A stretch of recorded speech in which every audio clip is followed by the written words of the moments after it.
संविधान की अनुसूचियां, पहले इसका थोड़ा ब्रीफ समझ लीजिए कि अनुसूचियां क्या होती है, क्यों होती है और इनमें किन चीजों के बारे में वर्णन होता है।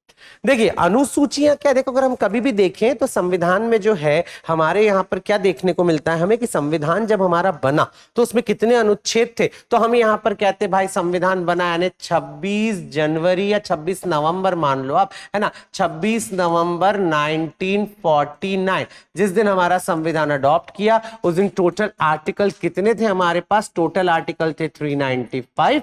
इसके अलावा पार्ट्स की बात करूं, भाग कितने थे, तो टोटल थे 22 पार्ट्स, और शेड्यूल्स और अनुसूचियों की बात करूं तो ये थे टोटल 8।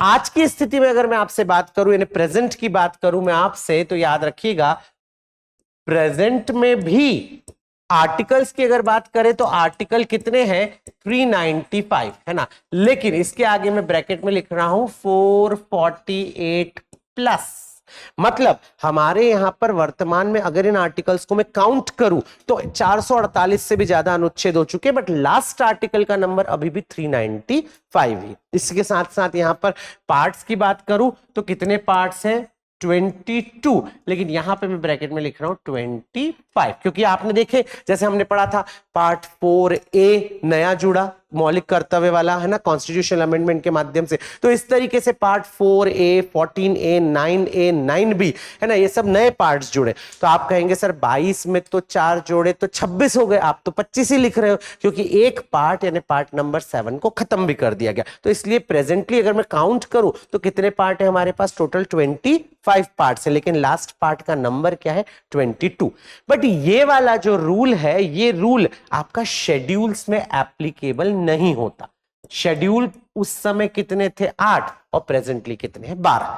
यहां पर जितने भी शेड्यूल्स यहां पर आएंगे, कि आपकी कॉपी लीजिएगा श्रद्धांजलि, है ना, ये जितने भी शेड्यूल्स यहां पर आएंगे वो शेड्यूल्स हमेशा किस में जुड़ते हैं, आगे जाकर नंबर में। मतलब अगर कल को फ्यूचर में और अमेंडमेंट होते हैं और अमेंडमेंट के माध्यम से कुछ और शेड्यूल जुड़ते हैं तो फिर 13, 14, 15 ऐसे करके शेड्यूल्स यहां पर जुड़ते चले जाएंगे। बात समझ में? ऐसा क्यों?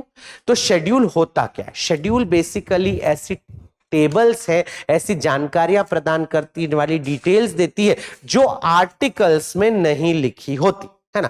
जैसे अगर मैं आपसे यहां पर पूछूं कि भारत में कितने स्टेट हैं, तो कितने स्टेट हैं 28, कितनी यूनियन टेरिटरीज है 8, लेकिन इन सब के नाम क्या किसी आर्टिकल में लिखे हुए नहीं, इनके नाम आर्टिकल में नहीं, इनके नाम कहां पर लिखे, शेड्यूल्स में लिखे हुए, यानी कि आपकी अनुसूचियों में लिखे। अगर मैं आपसे कहूं कि भाई भारत में जितने भी कॉन्स्टिट्यूशनल अथॉरिटीज है, राष्ट्रपति, है ना, राज्यपाल, सुप्रीम कोर्ट के जज, हाई कोर्ट के जज, इन सबको सैलरी तो मिलती है ना, और इन सबको सैलरी कहां से दी जाती है वो भी छोड़िए, सैलरी कितनी मिलती है वो कहां लिखी है, क्या आर्टिकल्स में लिखी, नहीं, वो कहां लिखी, शेड्यूल्स में लिखी।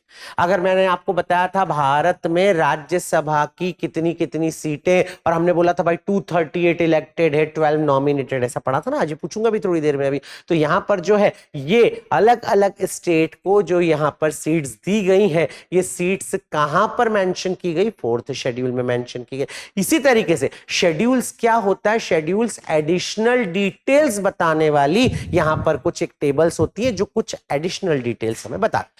जब भी कभी कोई चेंज होता है, जैसे फॉर एन एग्जांपल अगर मैं आपसे पूछूं आर्टिकल 370, है ना, पहली चीज तो अगर कोई बोलता है आर्टिकल 370 हट गया तो बिल्कुल गलत, हटा नहीं है, सिर्फ अमेंडमेंट हुआ, सिर्फ उसका पहला क्लॉज रहने दिया, बाकी सारे अमेंडमेंट कर दिए, हटा दिए गए, पहला क्लॉज रहने दिया, उसके अकॉर्डिंग अब हमारे सारे कानून जम्मू कश्मीर सहित पूरे भारत पर लागू।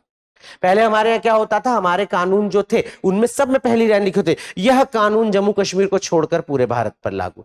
तो क्यों नहीं लागू होते थे हमारे कानून, क्योंकि वहां का स्पेसिफिक कॉन्स्टिट्यूशन था, हमारा कॉन्स्टिट्यूशन वहां लागू नहीं था, जम्मू कश्मीर का अलग संविधान था। हमारा नेशनल फ्लैग जो कब अडॉप्ट किया था हमने 1947, 22 जुलाई 1947 को जो हमने नेशनल फ्लैग अडॉप्ट किया वो भी वहां का फ्लैग नहीं था, जम्मू कश्मीर का फ्लैग कुछ अलग था, क्योंकि उनको आर्टिकल 370 में स्पेशल स्टेटस, स्पेशल पावर्स यहां पर मिली हुई थी। बात समझ में आ रही है आपको?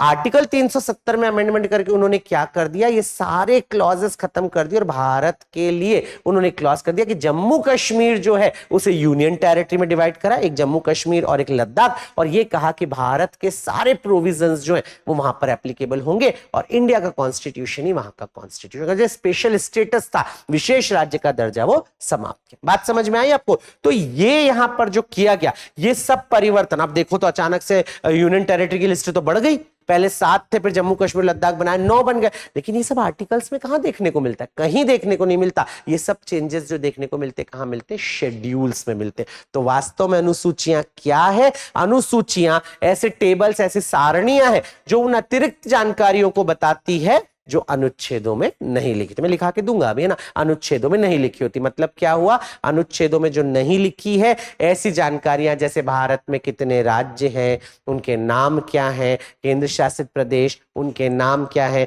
राष्ट्रपति, राज्यपाल, सुप्रीम कोर्ट, हाई कोर्ट के जज, सीएजी, सबको सैलरी कितनी मिलती है, अलग अलग राज्यों में राज्यसभा सीट कितनी है, पंचायती राज को किन विषयों पर अधिकार प्राप्त है, म्युनिसिपैलिटी को किन विषयों पर अधिकार प्राप्त है, ऐसी सारी चीजें वहां पर बताई गई। और उन्हीं शेड्यूल्स की चर्चा हम कर, चूंकि शेड्यूल्स कॉन्स्टिट्यूशन का कनेक्टेड पार्ट डायरेक्टली नहीं है, इसलिए ये जो सिद्धांत लागू हुआ ये इसमें लागू नहीं हुआ। यहां 8 के बाद सीधा 12 है, लेकिन वहां अभी भी 395 का 395 और 22 का 22 है, भले ही बाकी चीज।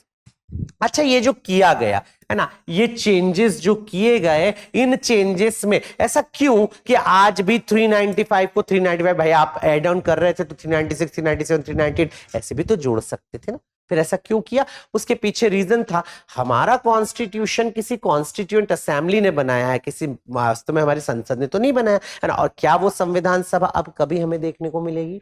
नहीं। तो हमारे संविधान की ओरिजिनलिटी को, यानी मूल प्रारूप को बरकरार रखने के लिए यह निर्णय लिया गया कि जितना भी संशोधन होगा सब एबीसीडी फॉर्मेट में जोड़ा जाएगा। ये जो मूल प्रारूप है हमारा, संविधान सभा ने लागू किया था 26 नवंबर को, है ना, उसको नहीं छेड़ा जाए। तो आज ही नहीं, फ्यूचर में भी जितने संशोधन होते रहेंगे, अब तक भारत में 106 बार संविधान संशोधित हो चुका है, 106 बार हुआ है, तो उनमें से जितना कुछ जोड़ा सब एबीसीडी फॉर्मेट में जोड़ा, और आगे 106 छोड़ो 1006 बार भी संशोधित होगा तो सब एबीसीडी में आएगा। अंतिम अनुच्छेद का नंबर 395, अंतिम भाग का नंबर 22 होगा, लेकिन शेड्यूल का नंबर आगे बढ़ते जाएंगे।